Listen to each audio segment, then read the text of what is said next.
crazy Yu-Gi-Oh story submitted by Brett Angel. Back in 2009, I was 17 years old and wanted to go to my first SJC. I was winning locals frequently and wanted to play with the best of them.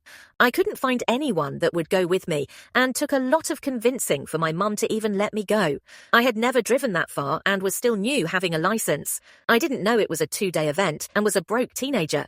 I didn't even plan on topping my first event and was going to go home the same day. I showed up early at 6 a.m. after a 4-hour drive. The doors were open and I was the only one in the room. The next player to arrive was none other than the Yu-Gi-Oh legend Jeff Jones. I had no idea who he was, as he was a notable player at that time, but was well before his legacy. He was very nice and greeted me at the table I was sitting at.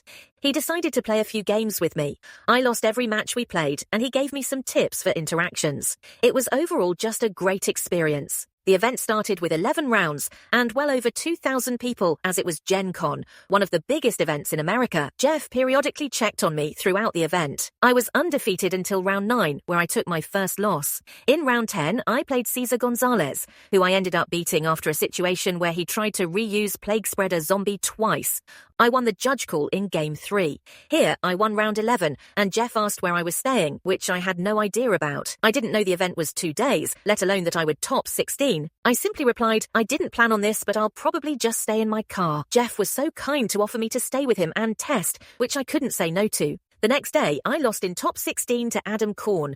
But wow, never did I think Yu-Gi-Oh would create some humbling stories like this in my life that I will never forget. Do you have a crazy Yu-Gi-Oh story? Send me a TikTok DM and you might be selected.